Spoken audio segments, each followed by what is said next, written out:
Fala pessoal, beleza? Iniciando mais um acompanhamento mensal, vamos falar sobre o PLCR11, o plural, fundo bem high grade, né? E eu até cheguei a cometer algumas gafes quando eu comecei a analisar esse fundo, mas hoje eu vou voltar a falar sobre a baixo retorno que esse fundo tem. Mesmo ele sendo, mesmo a marcação a mercado tem ajudado um pouquinho, mas vocês vão ver que tem alguns pontos que esse fundo, ele é difícil, e a gente vai ver isso, ele dá pra gente bater muito com o que a gente viu no CPTS. Eu não sei agora se esse vídeo saiu antes ou depois do CPTS, acho que depois, quando eu falei da questão do grande problema do CPTS, não são as compromissadas e sim as baixas taxas.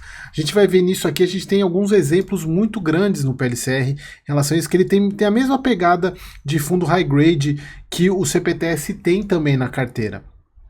Então, em maio, o fundo agora, relatório de maio, né? Ele tinha 44 CRIs, aumentou um, que eles colocaram aquele CRI relacionado à incorporação, que eu achava que era um baita de um CRI, um baita risco, e vocês vão ver que não é nada disso. Então eles mantiveram a alocação em 90 centavos, né? Em 90%, mas antes, deixa eu falar, rendimento de 77 centavos, taxa parte de 67 IPCA, 32 CDI, a parte de marcação 8,70, CDI 2,6, deu uma melhorada aqui. Se a gente for ver, a taxa média de aquisição é 5,95. Para o fundo fazer giro com isso, nessas taxas de hoje, é praticamente impossível de girar. Então ele fica com uma carteira muito ruim, ele não consegue destravar a inflação. Que é um ponto que a inflação acruada, o fundo só consegue destravar a inflação acruada quando ele vende o ativo, porque a inflação ela incorpora no saldo devedor. Se ele não destrava, se ele não vende, ela fica acruada para ele poder destravar isso, que é um dos grandes ganhos, inclusive, de fundo de papel, é na hora que libera a inflação acruada. É só vocês verem, pessoal, grande parte dos fundos coloca lá que tem reserva a distribuir, sendo reserva e reserva acruada em ativos. Na hora que vende, destrava isso, ele consegue liberar essa inflação para poder distribuir. E aqui eles falam que, seguindo a nossa estratégia de alocação em risco de obra, assim como anunciado em abril, como a gente falou mês passado, investimos 2% do PL no CRI São Benedito. E aí eu tinha pensado que era um baita de um CRI, vocês vão ver daqui a pouco. O IPCA divulgado em abril apresentou elevação de 0,38, as projeções da Ambima para os meses de maio e junho são de 0,41 e 23.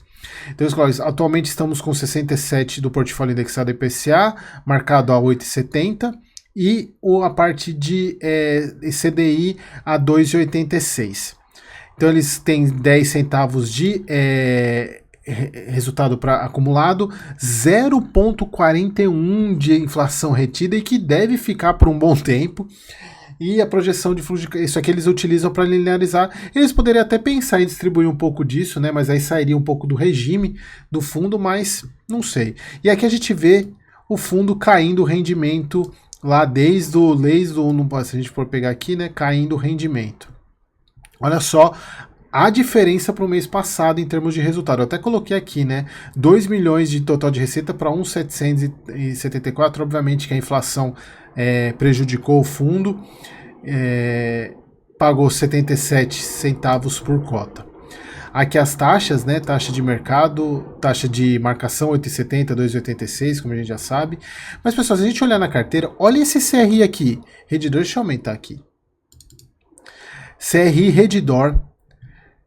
IPCA mais 3,88. Agora eu pergunto para vocês, como é que gira isso? Como é que vende esse CRI?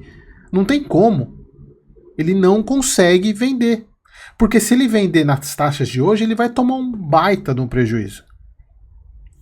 Então não vale a pena. Para ele conseguir vender isso, e olha só, o vencimento é julho de 31. Então, pessoal, olha só, assim, obviamente aqui traz uma segurança muito grande para o fundo, mas não tem como.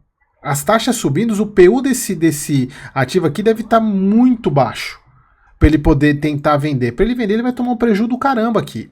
E a gente vê, pessoal, taxas muito baixas, IPCA 5,6, IPCA 4,35, IPCA 4,95, IPCA 6. Então, você cotista do PLCR, você precisa ter isso em mente. Ele está com um desconto hoje interessante, em termos até, para quem está entrando agora, está pegando uma carteira IPCA mais 8, mas não pense que ele vai ter rendimento consistente, porque ele precisa fazer giro de carteira para poder ter retorno. E ele tem muito ativo aqui que ele não consegue vender. E aí o que mais me chamou a atenção foi esse CRI São Benedito aqui, que era o CRI que eles falaram sobre risco de obra, CDI mais 3. Eu tava achando que ia ser IPCA mais 15, CDI mais 5, mas CDI mais 3. Não vi nada de arriscado nesse ativo, não. Então eles trouxeram essa. Eu até cheguei a comentar, acho que nos vídeos passados, falando que seria que teria necessidade de colocar risco na carteira, embora ele precise melhorar o resultado. Mas achei muito pouco arrojado, digamos, né? Então, pessoal, era isso. Eu acho que é um bom fundo, um fundo bem conservador. Acho que é um dos fundos de CRI mais conservadores que a gente tem no mercado hoje. Mas é importante você ter isso em mente, que para ele destravar essa inflação, aqueles 41 centavos que ele tem por cota de inflação acruada lá, a taxa de juros tem que cair, e tem que cair bastante. Como é que ele vai destravar um CDI com IPCA 3,8? É praticamente impossível ele destravar isso, a não ser que as taxas de juros caiam para 7, 6, aí quem sabe ele conseguir a inflação caia bastante, o que eu acho muito difícil, né, pessoal? Então, acho que era isso. É um bom fundo, gosto dele, mas vocês têm que ter isso em mente, beleza, pessoal? Espero vocês no próximo vídeo.